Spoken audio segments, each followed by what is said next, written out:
So we're continuing a series in Luke. We're looking at Luke chapter 14, starting at verse 25. Large crowds were traveling with Jesus, and turning to them, he said, "If anyone comes to me and does not hate his father and mother, his wife and children, his brothers and sisters, yes, even his own life, he cannot be my disciple. And anyone who does not carry his cross and follow me cannot be my disciple. Suppose one of you wants to build a tower. Will he not first sit down and estimate the cost to see if he has enough money to complete it? For if he lays the foundation and is not able to finish it, everyone who sees it will ridicule him, saying, 'This fellow began to build and he was not able to finish.' Or suppose a king is about to go to war against another king. Will he not first sit down and consider whether he is able with 10,000 men to oppose the one coming against him with 20,000? If he is not able, he will send a delegation while the other is still a long way off and will ask for terms of peace. In the same way, any of you who does not give up everything he has cannot be my disciple. Salt is good, but if it loses its saltiness, how can it be made salty again? It is fit neither for the soil nor for the manure pile. It is thrown out. He who has ears to hear, let him hear." As well. So we all have this this commission from Jesus about sharing his good news with others, and that's what I'm going to talk about this morning. I'm going to talk about the cost of discipleship. In the passage read by Ellen, Jesus tells the large crowd that anyone who wants to follow him must hate their own family, carry their cross, and give up all their possessions. At first glance, these words seem harsh and even off-putting. But as we delve deeper into the meaning of the passage, we can begin to understand the true cost of being a disciple of Jesus. First, Jesus speaks of hating one's own family. This doesn't mean that we should literally hate our loved ones, but rather that our love for Jesus should be so strong that it may supersede our love for our family. In other words, our devotion to anyone or anyone else our love for Jesus needs to be stronger than this. This can be a difficult task, especially in a world where family is highly valued. However, as a disciple of Jesus, we must be willing to let go of even our closest relationship for the sake of following him. Next, Jesus mentions carrying one's cross. In Jesus' time, carrying a cross was a symbol of punishment, of crimes. It was a sign of impending death. In this passage, Jesus is telling us that being a disciple of his may lead to persecution, even death. It's not a call to seek out persecution, but rather a reminder that as a disciple, we may face opposition and suffering for our faith. However, just as Jesus himself carried his cross to the ultimate sacrifice of death, we too must be willing to bear our own crosses, no matter how difficult they may be. Lastly, Jesus speaks of giving up all our possessions. This doesn't mean we have to be poor. It means that we should be willing to give up whatever is necessary to follow Jesus, including our wealth, our status, even our lives if necessary. This can be a difficult task, especially in a world where material possessions are so highly valued. However, as a disciple of Jesus, we must be willing to let go, even our most treasured possession for the sake of following him. Simple, yes? I can stop talking. We've all got that sorted, haven't we? We'll all be able to put that into practice and be able to count the costs and being a true disciple of Jesus. But that's the issue. These words are easy to say and hard to do. In fact, I have a confession. These words weren't written by me. I simply put the question, write a sermon about the cost of discipleship based on Luke 14:25-35 into ChatGPT. So for those of you who don't know, that's a computer program and it's an artificial intelligence engine. And I've just read what it wrote. I even got a bit more adventurous. I decided, well, include some Bible verses and some Christian quotes, and it was quite good. To be fair, it did a good job. I enjoyed reading them. And they were challenging words. And the reason they were good is because they were based on the truth. And the truth's the passage in Luke that Ellen read for us. But they're just words. And it's not words I want to talk about this morning. It's about the difference that they can make to us and how we live our lives. Jesus told this to a large crowd. It wasn't just to his disciples. These were people that were feigning after him. He was the most popular or famous person around. They all wanted a bit of Jesus. But Jesus had to let them know the realistic cost of what it would be to follow him. So, this is where the bits of paper come in. So we're going to do a little exercise about costs.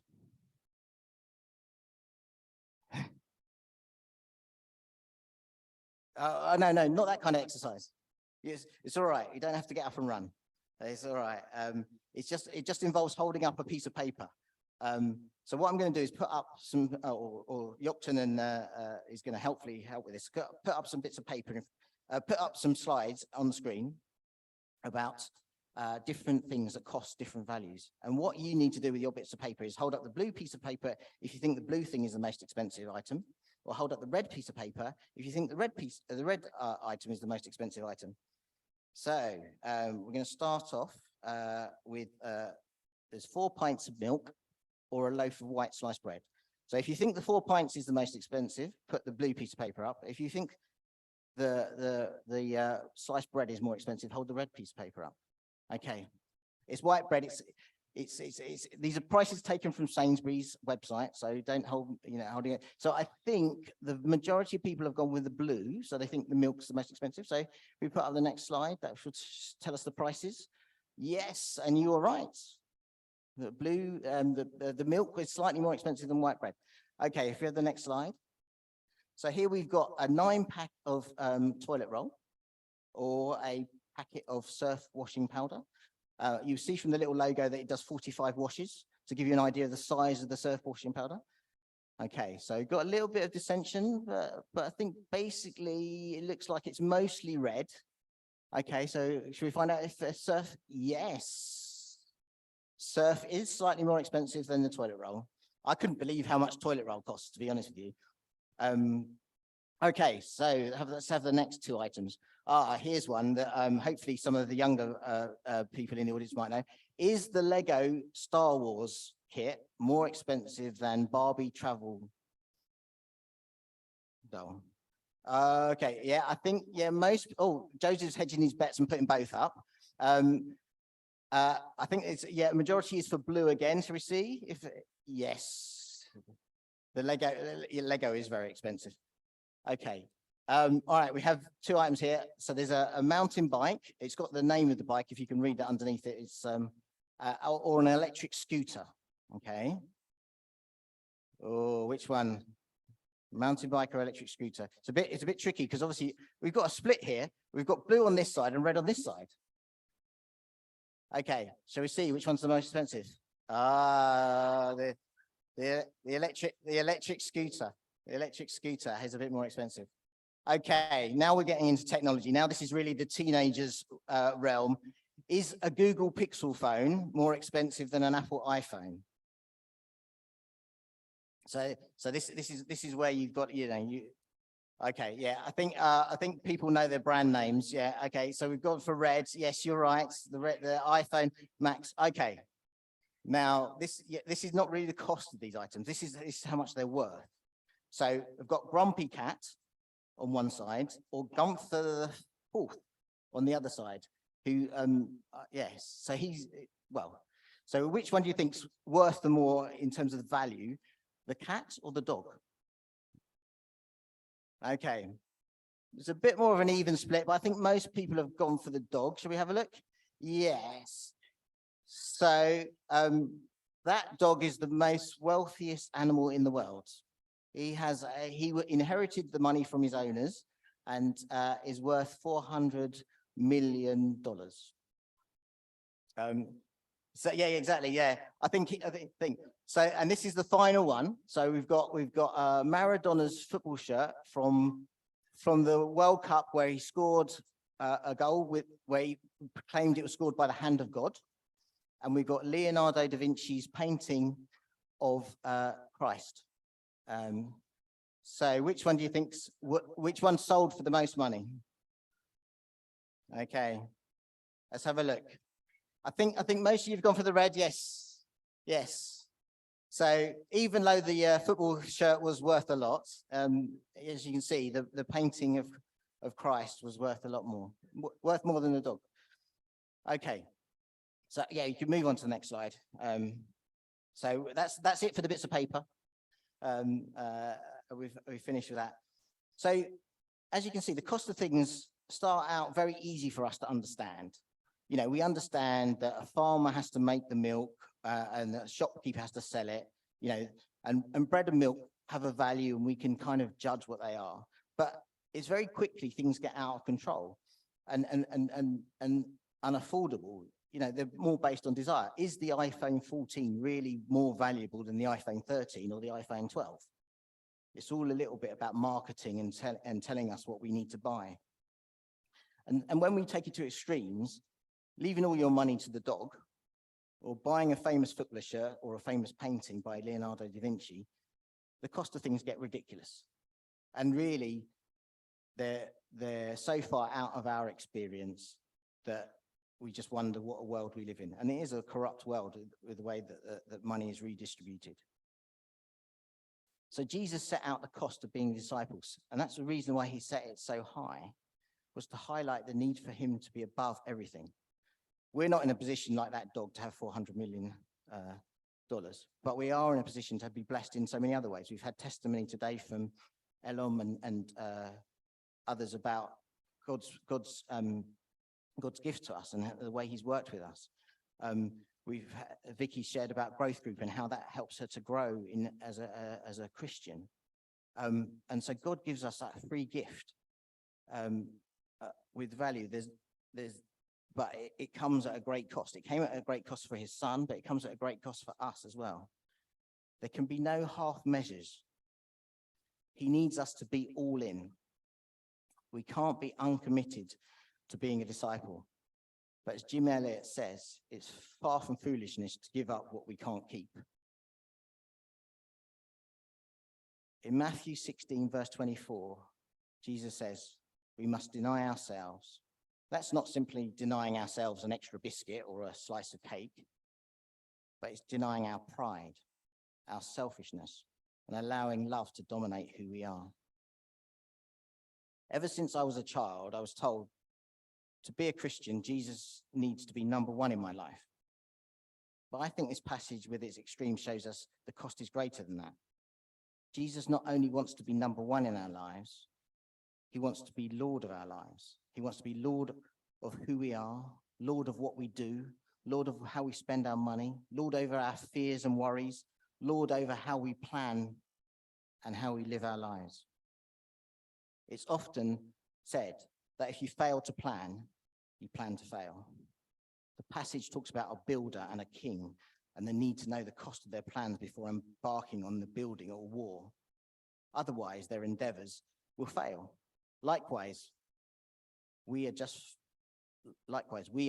failing to plan in our Christian endeavor, our growth with Christ. It needs discipline. I don't know about you, but I'm a last minute, fly by the seat of my pants problem solver. And while God uses these skills, I'm missing out on so many more blessings that he has for me.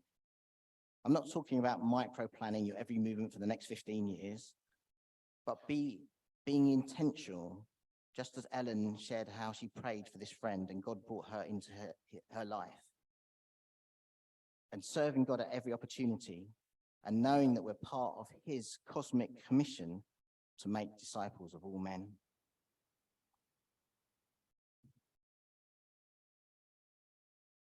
I want to start to finish by telling you a true story of a man called Carl McDonald, a Canadian. In 2005, he started off with a simple plan. he set out to trade a red paperclip for something bigger and better. So he did a trade. He traded the paperclip for a pen shaped like a fish, which he traded for a doorknob with a crazy face on it.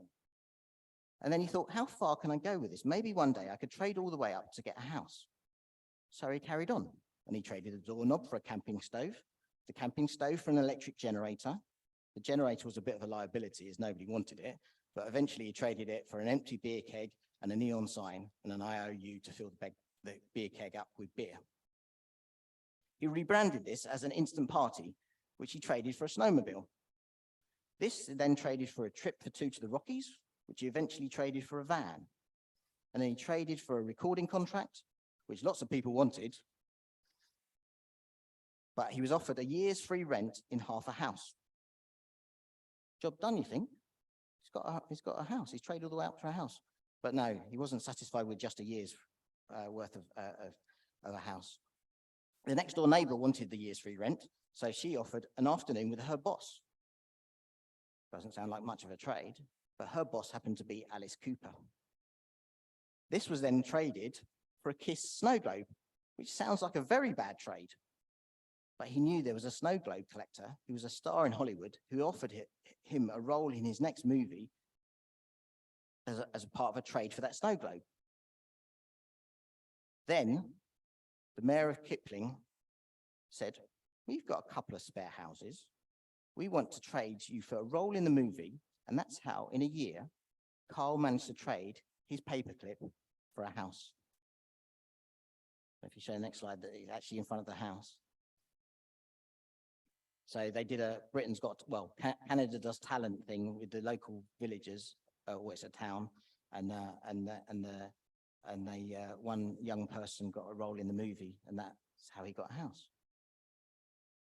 Now, what this journey shows us is humanly possible if you have faith and perseverance, because literally it wasn't just the paperclip that did it, and keep moving forward, you can achieve some of your goals.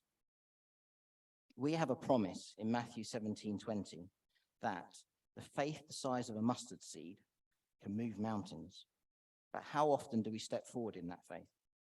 We may only feel like we have a red paperclip to bring to God, but he can use that and move forward if we trust in him. I used to think I could trade with God. When I was a teenager, I would ask him to tell me his plans, and I would do whatever he told me to do. Just tell me what it is, God. I need to know. But God, of course, knew better. This was more about my anxiety about the future rather than trust in him. And so I had to learn to take each day with him as it comes. And looking back, I can see his hand at work disciplining me on my path forward. But still, I am daunted by giving everything over to God, surrendering control of my life, even though I know I have a loving Father. He is able to do more than I can possibly ask or imagine. But what's better than to trust him with my life? Jesus came to save us. That wonderful gift of his grace is free. But his plans for others to know him involve each of us. Finally, let me sum up what a disciple is. A disciple is a follower of Jesus Christ who strives to imitate his character, obeys his commands, and spreads his message. Discipleship is not a passive endeavor, but an active pursuit of God's will. Let's pray, and then we'll have a final song. Father God, I thank you that you're with us every step of the way, that you take what we have, whether it's a red paperclip or a grain of a mustard seed, and you use it for your purposes. All we need to do is step out in faith with you.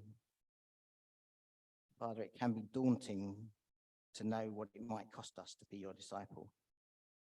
But as we know, we can't take any of it with us when we're not here. And so what better place to put it than in your hands? and allow you to use it for your purposes. Amen. So